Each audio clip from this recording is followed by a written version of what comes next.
Halo sahabat di rumah, ketemu lagi bersama aku Veronica Sidabutar di cerita gagal ginjal kronik berdasarkan pengalaman pribadi. Hari ini kita akan bahas penyebab, pencegahan, dan bagaimana pengobatan atau penanganan gagal ginjal kronik. Kita juga akan flashback sebentar karena masih ada beberapa teman yang bertanya, kok bisa sih? Dan masih banyak juga yang penasaran. Gak usah berlama-lama, langsung aja check it out. Penyebab gagal ginjal kronik. Yang pertama ada diabetes mellitus. Kedua ada hipertensi. Nah, jika seseorang sudah ada riwayat dari keluarga diabetes mellitus dan hipertensi, segera konsultasikan dengan dokter. Karena diabetes mellitus dan hipertensi yang tidak terkontrol menjadi penyebab gagal ginjal kronik yang paling banyak dijumpai saat ini. Penyebab yang ketiga ada peradangan di ginjal atau glomerulonefritis yang disebabkan oleh reaksi alergi obat-obatan atau efek samping obat-obat tertentu seperti antibiotik, obat NSAID, atau acetaminophen. Jadi, obat-obat NSAID itu seperti obat-obat peredaran nyeri dan antiinflamasi dengan pemakaian jangka waktu yang cukup lama. Penyebab yang keempat ada infeksi saluran kencing atau ISK. Dan yang kelima ada penyakit autoimun seperti lupus. So, apa sih yang menjadi penyebab gagal ginjal kronik yang aku alami? Nah, di sini aku mau flashback sedikit mengenai kebiasaan aku atau keseharian aku dalam pemilihan makanan. Kenapa harus flashback sih? Karena habit kita di masa lalu adalah yang membawa kita di masa sekarang. Jadi yang mau aku bagikan pola hidup aku dalam pemilihan makanan, mulai dari kuliah, aku itu gak suka bakso atau makanan seperti mie-mian yang berbau micin juga, tapi untuk mie sekali-sekali masih mau kok. Untuk segala daging aku gak suka, lebih suka ikan teri dan tempe. Indonesia banget ya.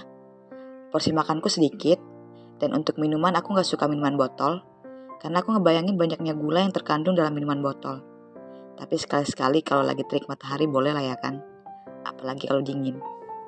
Untuk tidur, nah bagi sahabat di rumah aku mau ingatkan yang mungkin sedang sekolah atau kuliah, mending tidur cepat dan bangun cepat daripada begadang dan bangun agak siang. Kemudian setelah bekerja, aku itu sering demam dan sakit kepala. Jadi sering konsumsi obat-obat peredaran nyeri dan antibiotik. Kemudian, aku juga sering konsumsi vitamin C, apalagi waktu pandemi COVID-19. Jadi, penyebab gagal ginjal kronik yang aku alami itu apa sih? Jawabannya, aku pun belum tahu.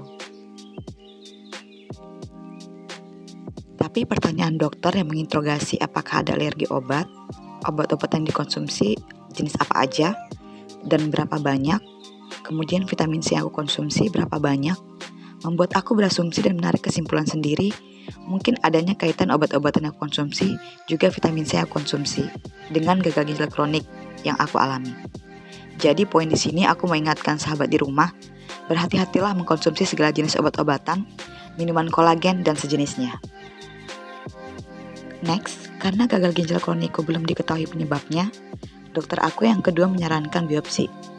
Biopsi adalah pengambilan sampel jaringan ginjal untuk kemudian dianalisis dengan mikroskop. Melalui sampel jaringan ini, dokter dapat mengetahui kondisi ginjal pasien. Selain untuk keperluan diagnosis, biopsi ginjal juga dapat digunakan untuk mengevaluasi pengobatan pada ginjal.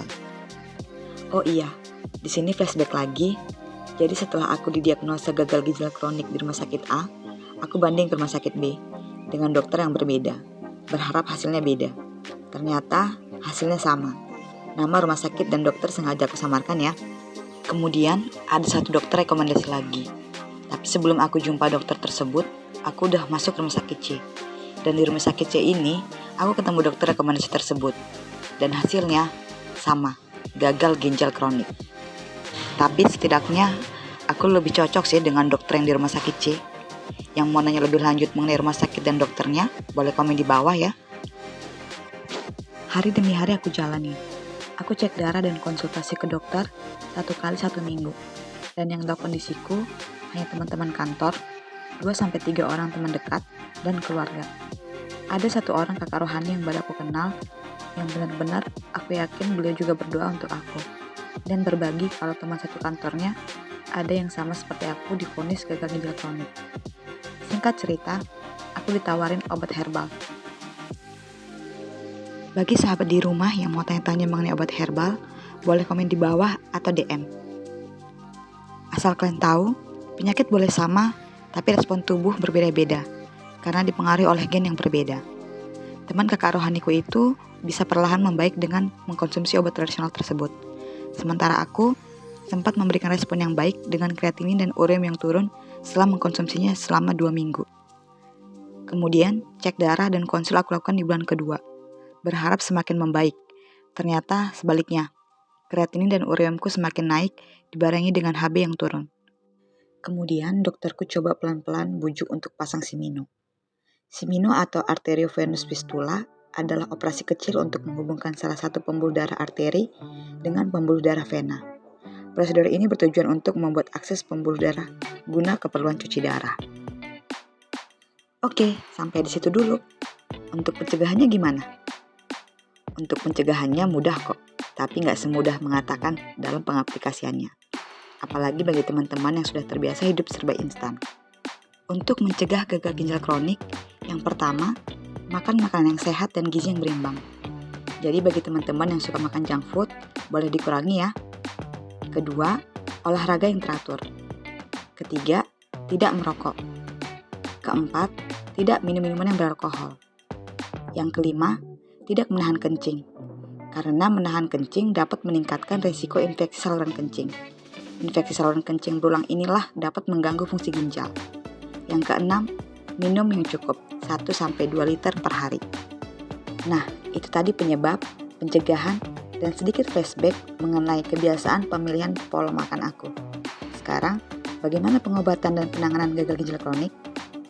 Yang pertama, penanganannya ada terapi pengganti ginjal, atau sering disebut dengan hemodialisa, dan sering didengar dengan cuci darah. Yang kedua, transplantasi ginjal. Jadi, penanganan mana yang aku pilih? Kita lanjut di cerita berikutnya ya teman-teman. Terima kasih sudah menonton. Jangan lupa like, komen, subscribe, dan share. Bye-bye.